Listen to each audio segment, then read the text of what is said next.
استغفر الله العظيم لا اله الا هو الحي القيوم واتوب اليه بنية القبول وتماكن سوء المأمور الى حول سيدنا الرسول صلى الله عليه واله وسلم ثم لأعضاء اهل بيته الكرام والصحابة والتابعين والتبع التابعين العلماء والاولياء والصالحين خصوصا الى روحي سيدنا الحسن البصري وسيدنا ابن البغدادي وسيدنا الشيخ عبد الله الألباني وسيدنا محمد عبد الكريم الحمام المدني كان الشيخ رشد بن عبد الأشرف الأمر من هجمة الأبنى والأوراق جميع مشايخنا ومعلمينا ووالدنا وأمهاتنا وأخواتنا وأصحابنا والجيران أجمعين وأرحم جميع المسلمين والمسلمات والمؤمنين والمؤمنات أن الله تعالى الكريم المنان الرحيم الرحمن يبقى الشوق بالرحمة والمغفرة ويحمد علينا على ذريتنا أجمعين من بركاتهم ومنارهم وأسرارهم وعلمهم ونفحات وخصوصيتهم وكرامتهم في الدين والدنيا والآخرة وعلى أن الله يشفي مرضانا ومرضى المسلمين وأنا وإياهم طول العمر نصرنا من أهلين نلقاك عند الموت خير العافية على هذا الدنيا وعلى كل مناوي وصغير لحظة النبي الفاتحة. أعوذ بالله. إياك أعوذ بالله من الشيطان الرجيم. بسم الله الرحمن الرحيم. الحمد لله رب العالمين اللهم صل وسلم وبارك على سيدنا محمد وعلى اله وصحبه اجمعين. اما بعد سبحانك لا علم لنا الا ما علمتنا انك انت العليم الحكيم. لا حول ولا قوه الا بالله العلي العظيم. الحمد لله على كل شيء انكتب الى الله وبدا الكريم الدهر الدائمين رضي الله عنهم وعنكم وعن جميع المسلمين ورضي الله عنه والنعمه لنا نقل قول الافساد.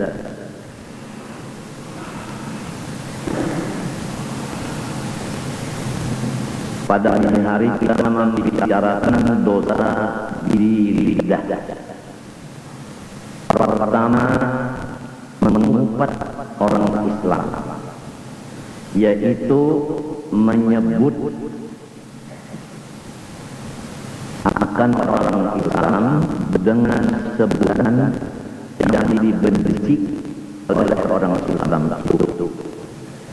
Sama ada kekurangan pada badannya atau turunannya atau kelakuannya atau perbuatannya atau perkataannya atau agamanya atau dunianya sampai kepada pakaiannya, rumahnya, tunggangannya, seperti dikata si juling, si irang, atau dikata anaknya orang India, atau orang fasik, atau orang bakhil, atau orang jahat perangai, atau itu pencuri, atau kurang adab, atau pakaiannya kotor. Semua itu disebut ghibah atau mengumpat, maka hukumnya dosa besar. Allah tidak mengampuni dosa itu kecuali orang Islam yang dikupat itu yang memaafkan, mengampuninya. Dan pahala yang mengupat diberikan kepada yang dikupat. Dosa yang dikupat dipindah kepada yang mengupat. Kemudian yang mengupat dimasukkan ke dalam neraka.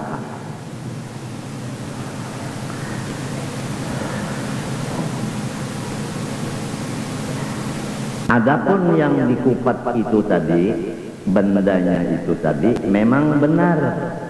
Seperti kita mengatakan itu orang bakhil, memang orangnya bakhil. Kalau orangnya bukan bakhil, itu namanya lebih besar dari mengumpat, namanya mengada-ada. Nomor 2 dosa di lidah, namimah, adu wasah. Artinya memindah perkataan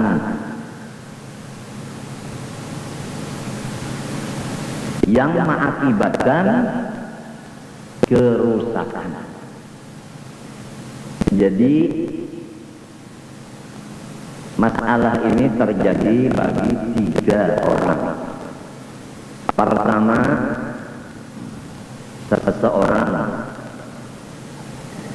yang mengadu dosa. Yang kedua, seseorang yang diadu dosanya.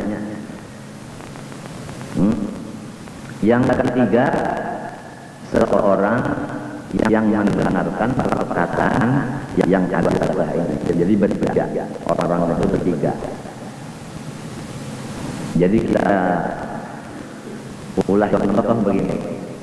Ini orang di tengah-tengah satu. Nah ini di kiri kanannya 2. Lalu yang di tengah ini berkata kepada yang di sampingnya dengan kata-kata yang akibatnya yang di kiri dengan yang di kanan bermusuh-musuhan. Atau dia berkata kepada yang di kanan, akhirnya yang di kiri dengan yang di kanan bermusuh-musuhan. Kalau orang sekarang membilang orang yang ketiga yang suka mengadu domba dengan lidahnya. Adapun adu domba dengan tulisan itu nanti ada pembicaraannya di dosa tangan, sama aja. Oleh sebab itu jangan berbuat dengan anggota, jangan berkata dengan lidah. Perbuatan dan perkataan yang mengakibatkan kacau sesama Islam. Itu secara umum dah. Jadi kita sebelum berkata, sebelum berbuat, pikir dulu. Apa akhirnya kacau? Kalau bakal kacau, tinggalkanlah perbuatan dan perkataan itu. Ini aduanlah ini, ya Allah. Luar biasa jahatnya ini. Sampai Rasulullah itu dipesan sama Allah, wala tuti', janganlah engkau ya Muhammad menurut kullah halafin, setiap orang-orang yang mudah mengeluarkan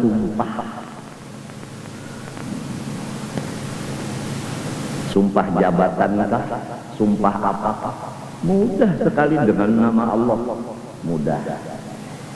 Karena setiap orang yang suka bersumpah biasanya dikhawatirkan dia melanggar sumpahnya itu.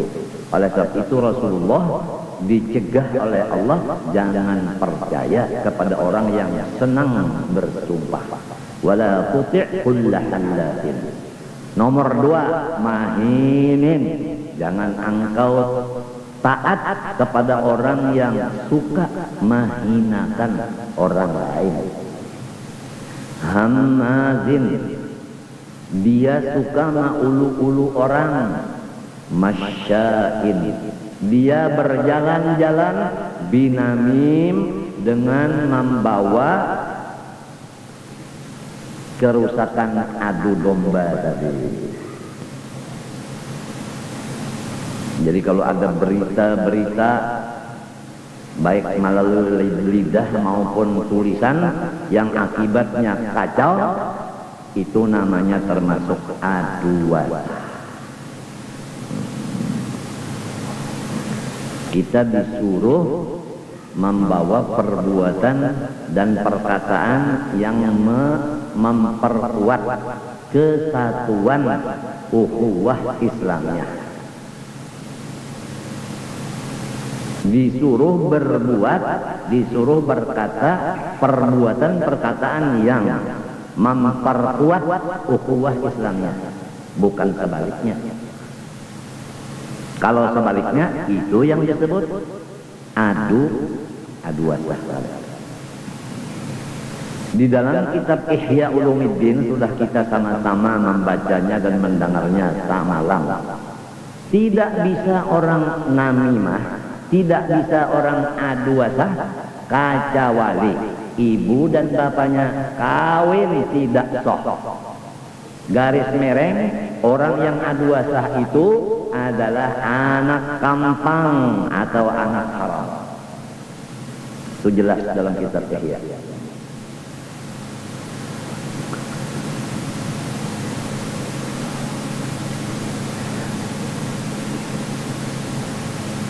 Adapun batasnya aduasah, kashfuma yukrahu kashfuhu, membuka rahasia yang orang benci kalau rahasia itu ketahuan orang lain. Itu definisinya, batasnya, artinya aduasah, membuka dengan lidah rahasia orang. Jadi akhirnya kalau rahasia terbuka, kacau. Contoh yang paling dekat, orang kawin dua, yang kedua kawin secara rahasia, maka yang mengetahui mengabarkan kepada keluarga istri pertama, sehingga terjadilah pertempuran hebat antara suami istri. Itu misalnya lebih dekat kita memahaminya, kacau jadinya rumah tangga gara-gara lidahnya. Sawa'un karihahul manqulu anhu awil manqulu ilaihi aw karihahu thalithun. Sama ada yang benci itu yang menerima kata-kata atau yang disampaikan kata-katanya atau orang yang lain dari keduanya. Sama ada membuka rahasia itu dengan lidah atau perkataan, atau dengan tulisan tangan, atau dengan isyarat. Dengan isyarat. Nah, ya.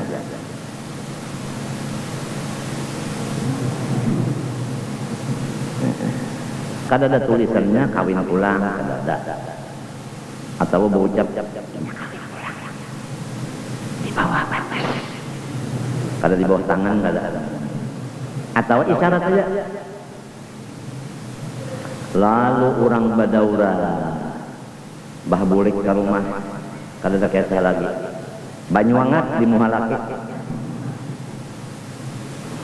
au bil imai, atau dengan yang paling halus daripada isyarat. Artinya isyarat nang kada tapi nampak.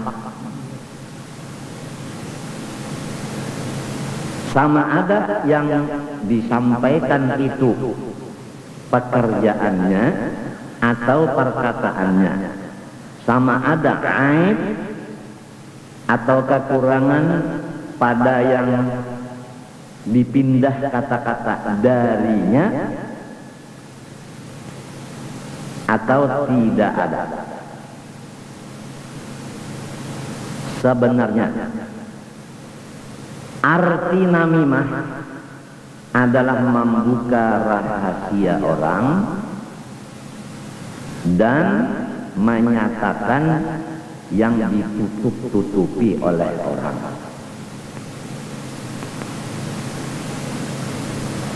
Setiap manusia yang melihat akan hal ehwal orang lain, maka diwajibkan baginya berdiam lidah. Apa yang kita lihat daripada hal ehwal orang, hendaknya kita berdiam saja. Ujar orang bahari, melihat bahagia mata, jangan lidah mamander-mander.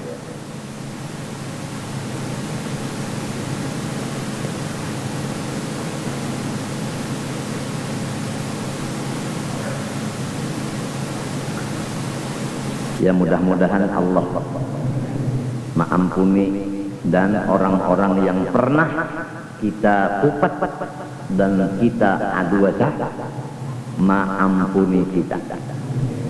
Kita mengaku banyak lidah kita mengerja dosa-dosanya. Nomor 3 daripada dosa lidah, wat tahrishu min ghairi naqlil qaul walau bainal bahai. Ma'adu dengan tidak memakai perkataan. Ma'adu walaupun ma'adu di antara binatang. Kalau bahasa Banjarnya, menyaung manusia dengan manusia, disaung.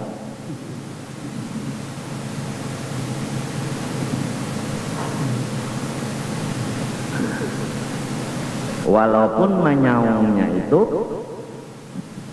nang disaung itu binatang. Jadi kada boleh menyaung ayam, menyaung jangkrik, kada boleh. Menyaung iwak, kada boleh. Menyaung sapi, kambing. Nyat biasa apabila bersaung-saung itu manusia kan bersaung apakah? Lalu aja kawalnya ada. Nah pangarannya nang babuatan tak siapa menang meraup duit. Bataroh itu kawalnya baadu itu betaroh. Peraduan apa? Ada tuh yang diaduk.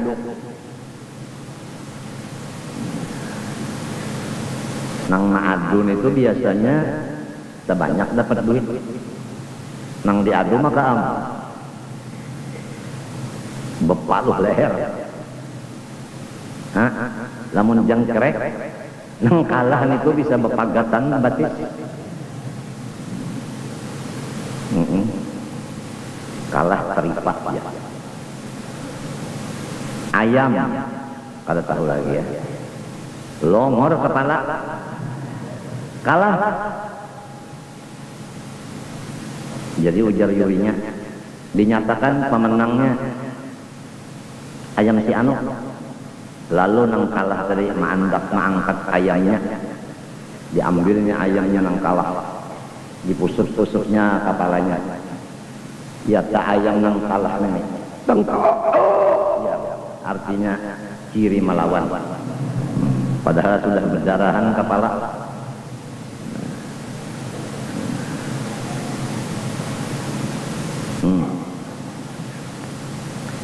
Jadi kalau pernah juga kita mengadu-adu binatang, diingat-ingatakan nang umur-umur bahari bisa mengadu jangkrik, mengadu ayam, sebelum mati kita bertobat, ya Allah ampuni dosa ulang. Tapi jangan kadang-kadang kawal, ya Allah ampuni dosa ulang, bersaung jangkrik. Ini jadi saksi kan ini? Jadi saksi jangan pada duaan Tuhan aja. Matinya nang bagus itu ibadah tuh tengah malam, nang orang guringan sudah. Jadi kita menangis, dah orang kada tahu. Sudah sering kita bicarakan di majelis ini bahwa orang-orang dahulu itu mulai awal menghafal Quran sampai membuliki hafalan bini nang kabantar guring kada tahu. Karena takut ria. Orang dahulu nang takut itu rianya. Nah ini kita khawatir kalau kita hafal Yasin seduniaan tahu bahwa kita termasuk hafid Yasin. Padahal kadang-kadang hafalnya wayah tapalipit saja. Mahnya sudah sugih Yasin turjaun nang hafal malakutukul kali ingat lagi. Hindarilah ria, hindari ujub. Ria beramal karena manusia, karena makhluk. Adapun ujub sewaktu beramal lupa dengan nikmat Allah. Umpama membaca 10 huruf maka 9 ingat lawan nikmat, 1 huruf lupa, maka 1 huruf itu dibilang ujub namanya. Ria dan ujub sama, menghancur akan pahalanya ibadat itu, dan si ria ini disebut kafir oleh Allah, dan orang-orang nang ujub dimurka oleh Allah. Mudahan sarumahan kita dipelihara daripada segala maksiat, terutama maksiat hati, maksiat mata yang sudah selesai. Sekarang maksiat lidah, baru 2 kita masuki. Pertama mengupat, sudah selesai. Yang sekarang kita bicarakan adalah aduasah, disambung lagi dengan ma'adu, walaupun ma'adu binatang dengan kata-kata. Tanya pemulaan orang ma'adu itu ada kalau mbahnya bersuara, lalu aja apa? Binatang itu apa? Bekalahi. Di mapakahnya menyuarai sekira lalu bekalahi aja. Namun manusia telah manusia misalnya disuruh bekalahi, ada dulu tak anunya tuh, anu pendernya. Mulai misalnya lalu mau lalu bekalahi aja orang. Mulai artinya mulai. Ada kalau muntung adalah atau misalnya kurang bekalahian sudah, lalu sorong nang anunya maadunya belelekan sudah. Ini belelekan nih ganggam sudah berpingkutan juga. Iya. Lalu bekalahi ya orang.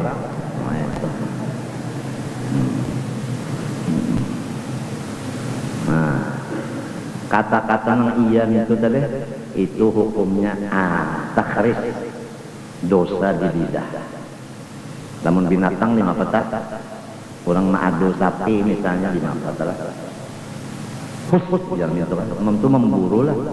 Tahu takun aja kan orang ahlinya. Wal kadzibu, dan yang keempat dosa lidah, berbohong. Apa? Wahwal kalamu bi khilafil waqi', berkata-kata menyalahi dari yang sebenarnya. Iya, bagus saja kita. Ya orang bahari, bandut. Atau ujar orang bahari, undawaluhi. Kata-kata undawaluhi itu kanak-kanak makan nasi, katuju banar, mengipung iwak. Ujar umanya, apabila makan nasi lawan iwak, tahi nyawa, kantut nyawa, babau banar. Mbah di mah pama supaya jangan berbau kantut tahi ulun, jangan mbak iwak lagi nyawa, lawan waluh aja. Lalu nang uma mencampuri nasi dengan waluh. Itulah asal kata-kata undawaluhi. Nya banyak nang kada tahu sejarahnya. Jadi undadustai ya kala. Undadustai. Undawaluhi. Ada kata-kata orang bahari, macam-macam orang bahari inilah. Unda ma iwak-iwak aja. Ma iwak-iwak. Arti ma iwak-iwak tuh jalan ke sini, jalan. Kada bemendak, jalan. Ma iwak-iwak tadi tuh. Ma iwak-iwak. Ya kampung orang Basurungan kan ini nang berjalan ma iwak-iwak. Malihat pas saja sudah kada. Labihan sekalinya di hadapan itu diberi kada labihan, ketahuan presiden. Lain nang ma iwak-iwak ini. Sekali ada pulang di Bunco, mandak kopiah kemarin. Lagi sebuah lagi jarnya orang kananak jar lagi kananak jar. Padahal intuhnya di kopiahnya. Diwaluhinya juga. Diwaluhinya.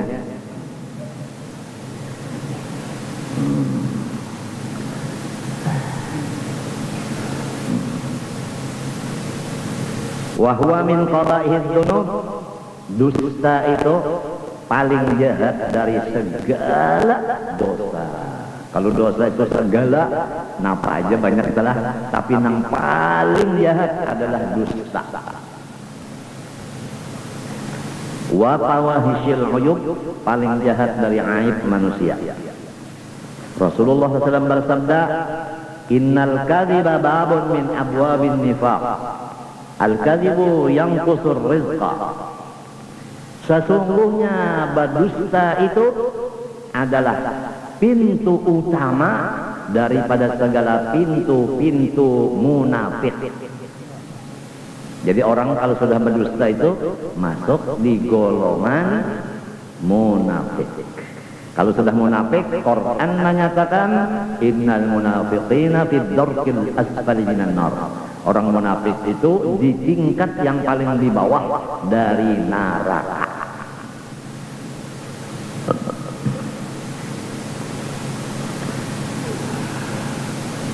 Sabda Nabi SAW lagi bermula berdusta itu mengorteng atau mengurangi ia senantiasa akan rezekinya seseorang. Jadi amalan supaya rezeki berkurang terus adalah dusta. Jadi siapa yang hendak mengambil amalan supaya habis duit, nah hari ini adalah amalannya. Sang berdusta aja sekali habisan duit cagarnya. Apalagi beratus kali berdusta. Ujar orang bahari, hendak ada kau lagi aja sudah aja ke situ aja. Kenapa sekarang?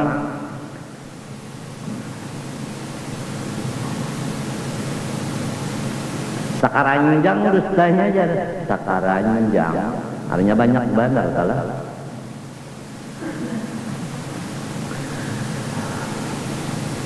Kan amalan yang jadi rezeki pindah berkurang. Ilmu itu rezeki juga. Ibadah rezeki juga. Kenapa jadi ilmu berkurang?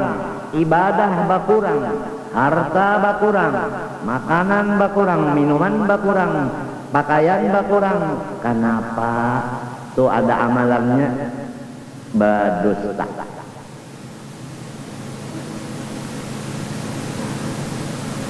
Ujar orang bahari, saya ikung aja di rumah tak ada nang berdusta, membawa sial. Kada mau lagi rezeki naik ke rumah situ, apalagi sepanggal rumah nang pendusta.